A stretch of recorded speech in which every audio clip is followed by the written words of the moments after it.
इतिहास से निकलकर जो दास्तान आपसे रूबरू हो रही है, वो दास्तान है भारत के बनने की और पाकिस्तान के बिगड़ने की कहानी।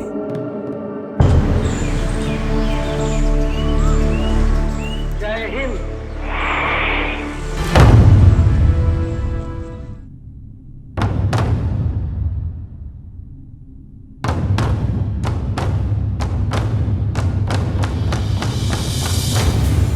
Long years ago, we made a tryst with destiny.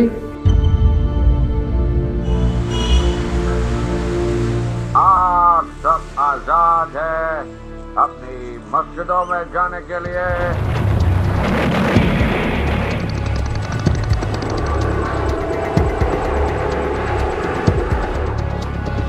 कोई हमारे देश को झुकाना चाहे, दबाना चाहे, ये देश हमारा दबने वाला नहीं। ओ मेरे साथियों, ओ मुसलमानों कि पाकिस्तान इस्लाम के नाम पर कायम हुआ और इंशाअल्लाह इसी के नाम पर कायम रहेगा। सिर्फ हमारा मसला एक था कश्मीर का। हमने पाकिस्तान की सारी हेकड़ी निकाल दी, उसे कटोरा लेकर दुनिया भर में घूमने के लिए मैंने मजबूर कर दिया था। आखिर एक दिन जन्मे दो देश, भारत और पाकिस्तान की तकदीर इतनी जुदा कैसे हो गई? भारत का युग सदियों से था और सदियों तक रहेगा। इस देश ने हर युग में कई मुश्किलें देखी हैं, कई कष्ट सहे हैं और बड़ी से बड़ी चुनौती का सामना किया है, लेकिन हार कभी नहीं मानी। सदियों की गुलामी के बाद 1947 में जब देश आजाद हुआ, तब इसे दो टुकड़ों में बांट दिया गया, मानो एक दिल के दो टुकड़े कर दिए गए। दुनिया के नक्शे पर भारत और पाकिस्तान नाम के दो अलग अलग मुल्कों का जन्म हुआ। अब दोनों की आजादी के 75 साल पूरे होने वाले हैं। इन 75 सालों में हिंदुस्तान ने दुनिया में अपना एक अलग मकाम बनाया है, जबकि पाकिस्तान अंधकार के सागर में डूब गया है।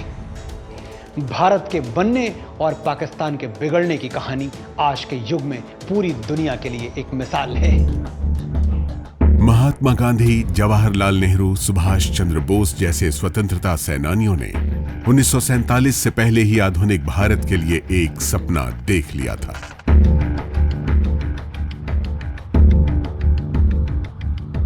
लेकिन इस सपने को पूरा करने के लिए अंग्रेजों से आजादी जरूरी थी।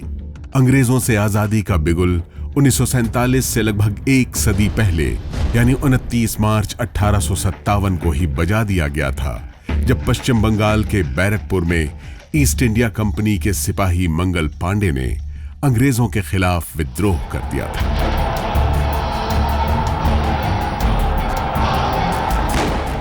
उन्नीसवीं सदी में शुरू हुए इस आजादी के आंदोलन को 20वीं सदी में नई धार दी महात्मा गांधी ने।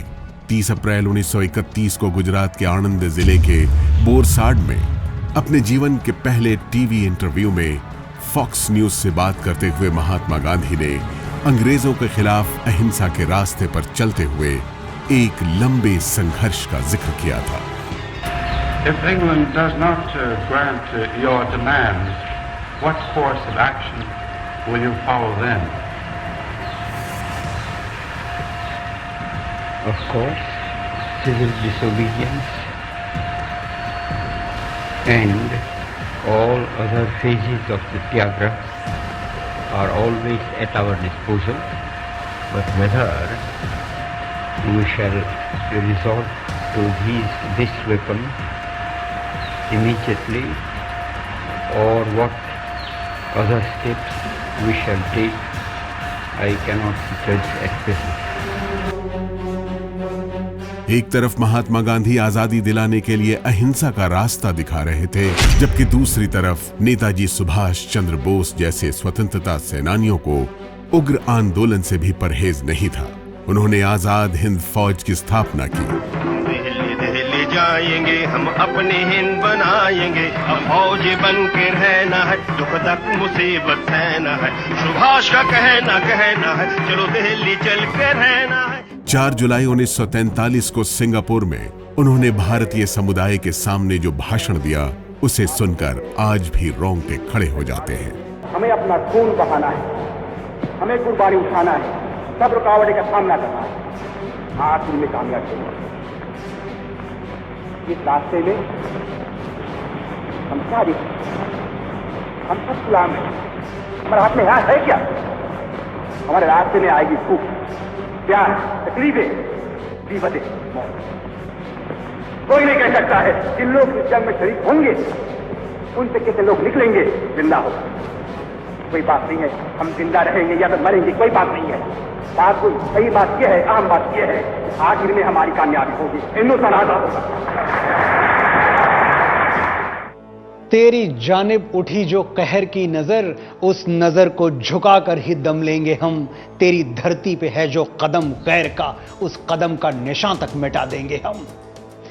गांधी और बोस के रास्ते भले ही अलग थे, लेकिन लक्ष्य एक था, देश को अंग्रेजों की गुलामी से मुक्त कराना। 1947 आते आते भारत की आजादी का रास्ता साफ हो चुका था। अंग्रेजों ने भारत छोड़ने का फैसला कर लिया था, लेकिन इस आजादी की बहुत बड़ी कीमत मांगी गई थी। इस देश को धर्म के आधार पर 2 टुकड़ों में बांटने का फैसला कर दिया गया था। गांधी जी इस फैसले से खुश नहीं थे, लेकिन मजबूर थे। आखिरकार भारत की बागडोर पंडित जवाहरलाल नेहरू के हाथ में दी गई और पाकिस्तान की कमान मोहम्मद अली जिन्ना को सौंप दी गई। It was a religious concept more than anything. The Hindus were not and are not a proselytizing race. They didn't care very much what the other party did. While the Muslims were keen on proselytizing and getting converts. In fact, nearly all the Muslims in India are descendants of Hindus. The only handful came from outside. 15 अगस्त 1947 से पहले ही भारत और पाकिस्तान के बंटवारे का ऐलान हो चुका था। धर्म के आधार पर किए गए इस बंटवारे के कारण 1 करोड़ से ज्यादा लोगों को अपने घर, गांव और जमीन को छोड़कर अनजान जगहों पर जिंदगी फिर से शुरू करनी पड़ी।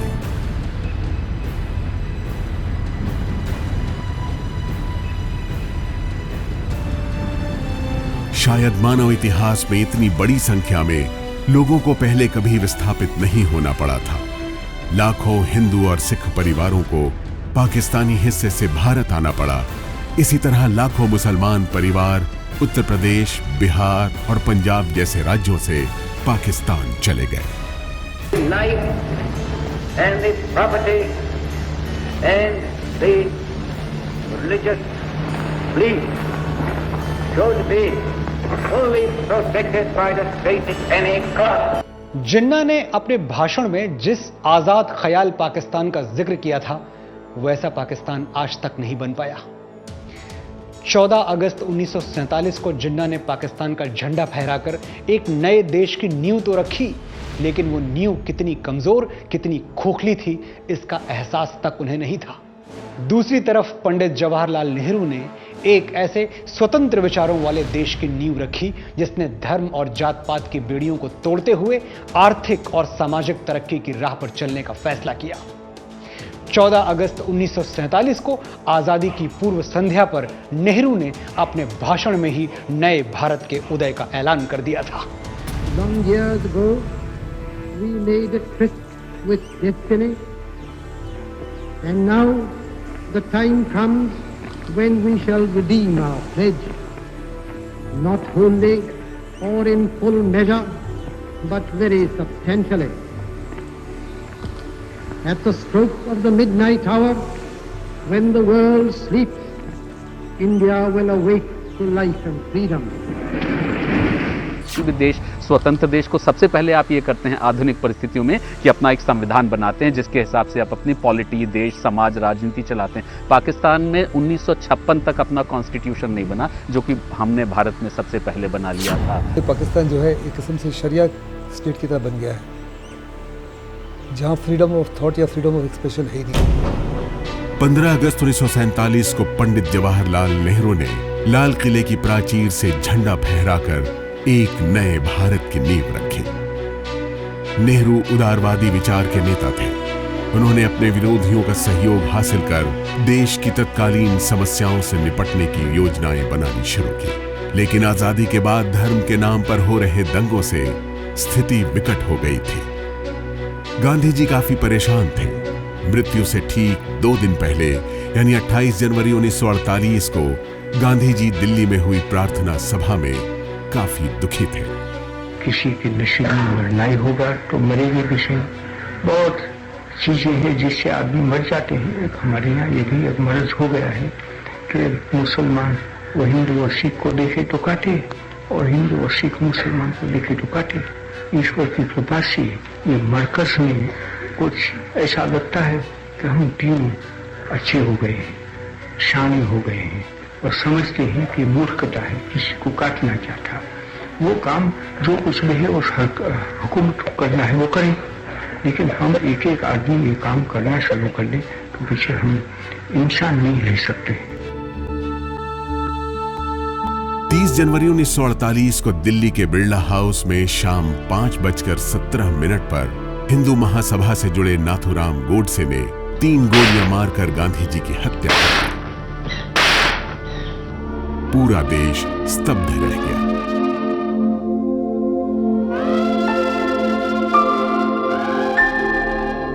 किसी को विश्वास नहीं हुआ कि ऐसा भी हो सकता है। देश के बंटवारे के लिए गोडसे गांधी जी को जिम्मेदार मानता था। गांधी की हत्या से नेहरू को बड़ा धक्का लगा। The light has gone out of our lives and there is darkness everywhere. And I do not quite know what to tell you and how to say it. Our beloved leader, Bapu as we called him, the father of the nation, is no more. बंटवारे के कुछ दिन बाद ही भारत और पाकिस्तान के बीच जंग शुरू हो गई थी। एक तरफ धार्मिक उन्माद और दूसरी तरफ सरहद पर जंग की वजह से दोनों देशों में तनाव का माहौल था।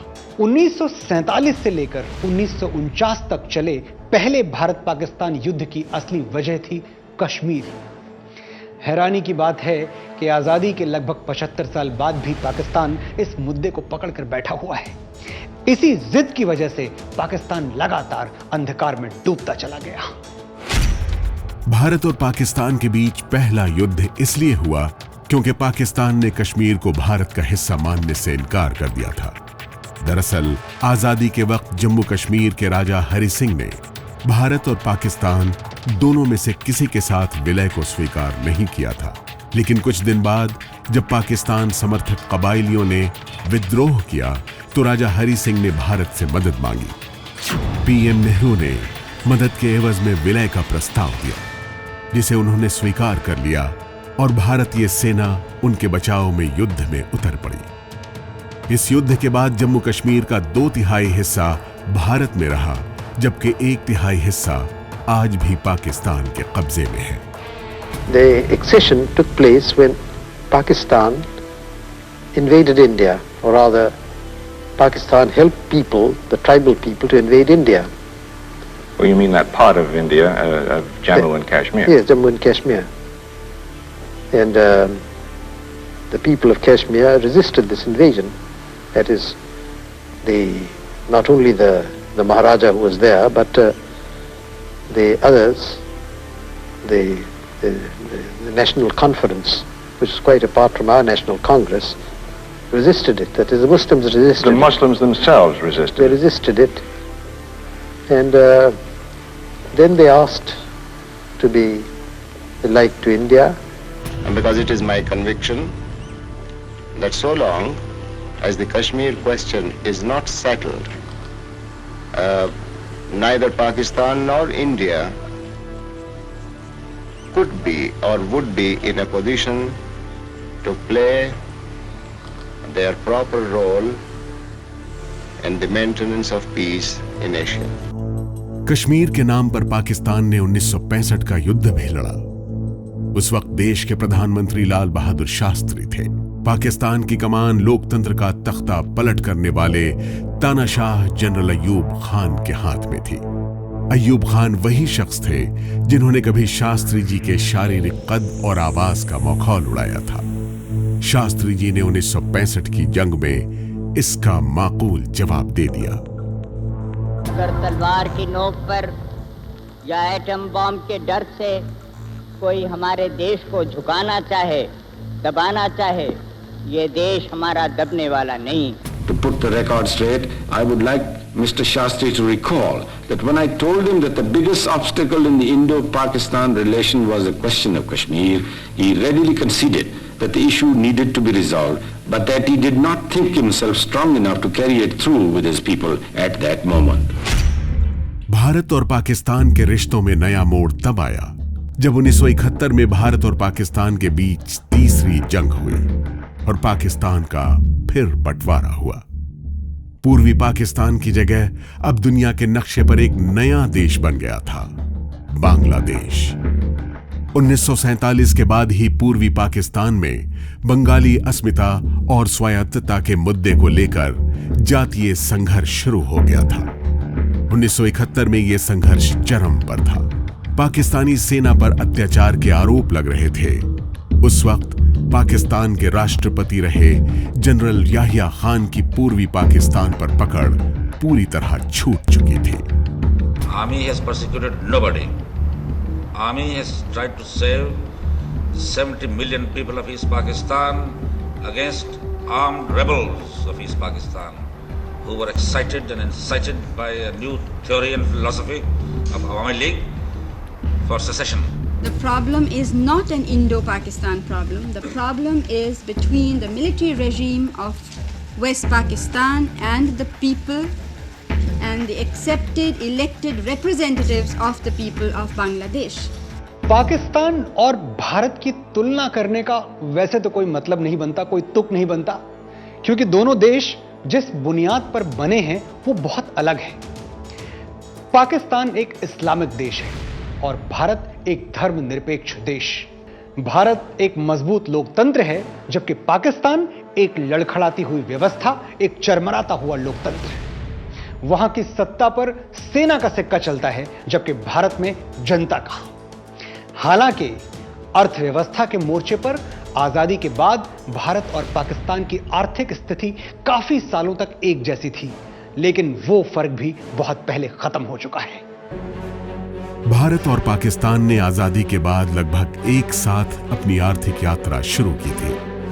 1960 के दशक में एक समय ऐसा भी था जब पाकिस्तान की पर कैपिटा जीडीपी भारत से ज्यादा थी। 2000 के दशक तक भी भारत और पाकिस्तान इस पैमाने पर लगभग बराबर थे। 1960 में भारत की पर कैपिटा जीडीपी $82 थी, जबकि पाकिस्तान की पर कैपिटा जीडीपी भारत से थोड़ी ही ज्यादा $83 थी। लेकिन अब यह फासला बहुत बढ़ चुका है। 2020 में भारत की पर कैपिटा जीडीपी $1982 हो गई, जबकि पाकिस्तान की पर कैपिटा जीडीपी $1260 तक ही पहुंची। दरअसल यह आर्थिक पैमाना दोनों देशों के हालात की पूरी तस्वीर पेश नहीं करता। भारत और पाकिस्तान में बहुत बड़ा अंतर आबादी का है। भारत इस वक्त दुनिया में दूसरा सबसे ज्यादा आबादी वाला मुल्क है, जबकि पाकिस्तान इस लिस्ट में 5वें नंबर पर है। आजादी के बाद 1960 में भारत की आबादी 45 करोड़ थी, जबकि पाकिस्तान की आबादी 4.5 करोड़ थी।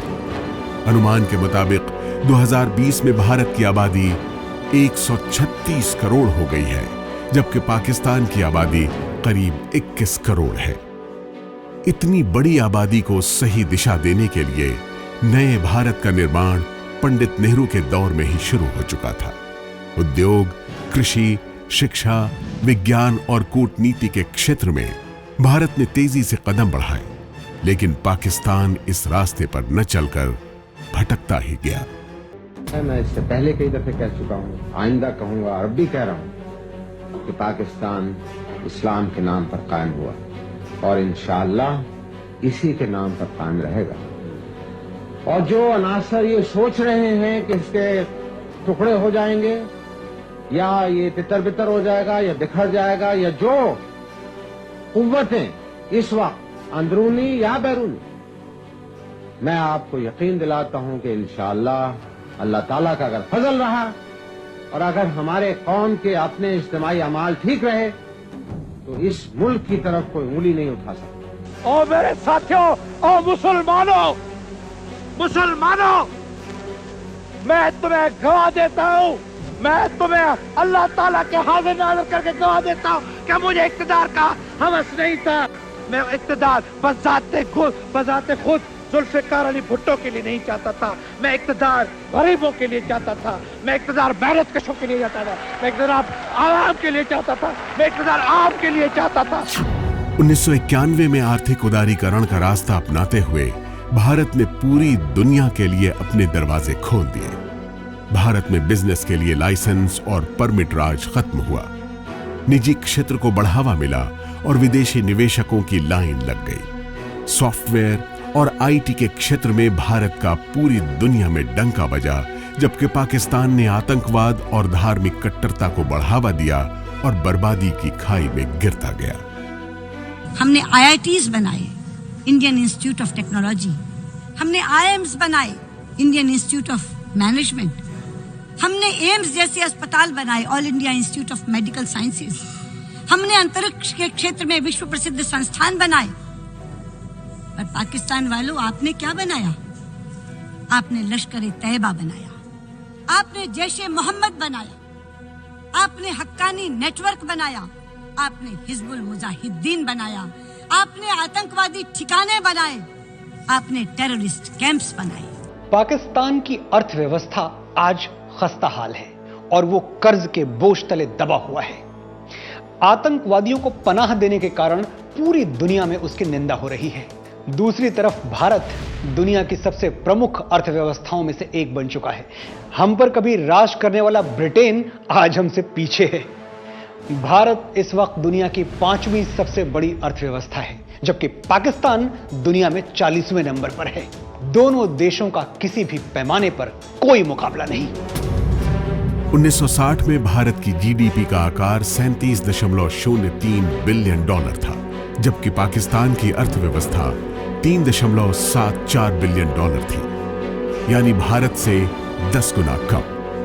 साल 2020 तक भी यह फासला कम नहीं हुआ है। भारत की अर्थव्यवस्था का आकार अब 2.7 ट्रिलियन डॉलर का है, जबकि पाकिस्तान की अर्थव्यवस्था 263 बिलियन डॉलर की है, यानी अभी भी 10 गुना कम। भारत अगले कुछ सालों में 5 ट्रिलियन इकोनॉमी की तरफ कदम बढ़ा रहा है, लेकिन पाकिस्तान अभी भी कश्मीर जैसे मुद्दे पर ही अटका हुआ है। इंशाल्लाह एक दिन हमारे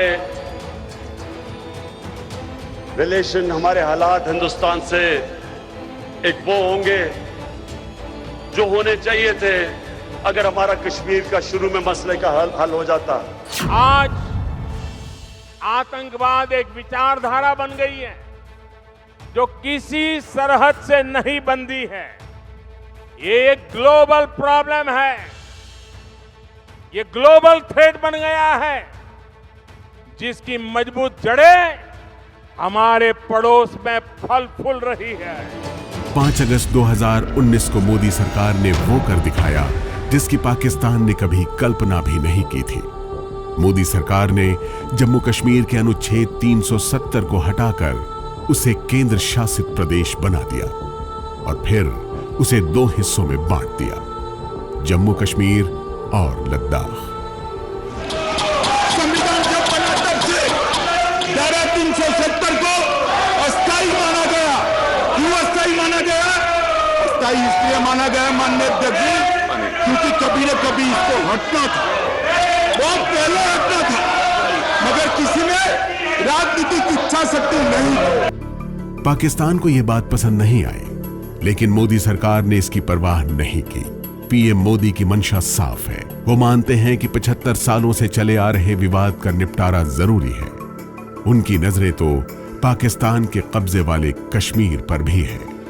बलूचिस्तान के लोगों ने, गिलगिट के लोगों ने, पाक ऑक्युपाइड कश्मीर के लोगों ने, वहां के नागरिकों ने जिस प्रकार से मुझे बहुत बहुत धन्यवाद दिया है, वो मेरे 125 करोड़ देशवासियों का सम्मान है। कि जब मैं सदन में जब जम्मू एंड कश्मीर राज्य बोला हूं, तब पाक ऑक्युपाइड कश्मीर और अक्साई चीन दोनों इसका हिस्सा है, ये बात को भारत और पाकिस्तान के रिश्ते अगले 25 सालों में कहां जाएंगे, इसका जवाब तो किसी के लिए भी देना मुश्किल है। जानकारों में भी इसे लेकर अलग अलग राय है। पॉलिटिक्स के द्वारा तो सोल्यूशन नहीं निकलेगा, इसलिए कश्मीर का मुद्दा तो बना ही हुआ है, लेकिन कल्चर के द्वारा म्यूजिक, स्पोर्ट्स, संगीत इतनी एक दूसरे के कल्चर में और एंटरटेनमेंट में कितनी दिलचस्पी है यहाँ पर भी और पाकिस्तान में भी। तो जब इस लेवल के कांटेक्ट होंगे तब एकदम से तो नहीं, लेकिन कुछ समय में 10 साल में, 15 साल में, 20 साल में जरूर फर्क पड़ेगा और उसके बाद रूलिंग क्लास का भी नजरिया और माइंडसेट बदलेगा। हिंदुस्तान के साथ मिलकर पाकिस्तान को डिसमेंबर किया गया। पाकिस्तान की बड़ी वल्नरेबिलिटीज़ हैं सिंध में, पाकिस्तान ऑक्यूपाइड कश्मीर में, बलूचिस्तान में और फतह एरिया में। हमारे पास बड़े मेथोडोलॉजीज़ हैं जिसके माध्यम से हम पाकिस्तान के होश उड़ा सकते हैं, उसकी नींद हराम कर सकते हैं। साल 2047 में जब हम अपनी आज़ादी की 100वीं सालगिरह मनाएंगे, उस वक्त हम दुनिया की 2 सबसे बड़ी अर्थव्यवस्थाओं में से एक होंगे। पूरी दुनिया में भारत एक महाशक्ति के तौर पर जाना जाएगा। साइंस, टेक्नोलॉजी से लेकर शिक्षा, खेल, कारोबार, हर क्षेत्र में हमारा डंका बज रहा होगा। पाकिस्तान को यह सोचना चाहिए कि धर्मांधता और आतंकवाद के रास्ते पर चलकर उसे मिला क्या। सब तेरे सिवा काफिर, आखिर इसका मतलब क्या। सर फिरा दे इंसान का ऐसा खप्ते मजहब क्या, मजहब की ऐसी भी क्या दीवानगी। उम्मीद करते हैं कि जब आजादी के 100 साल पूरे होंगे तब पाकिस्तान और कुछ बने ना बने, लेकिन एक अच्छा पड़ोसी जरूर बन जाए। अगले हफ्ते आपको दिखाएंगे आधुनिक भारत और चीन के बनने की हैरत अंगेज कहानी, और यह भी बताएंगे कि भारत को चीन से आगे निकलने के लिए क्या करना होगा। देखते रहिए भारत का युग।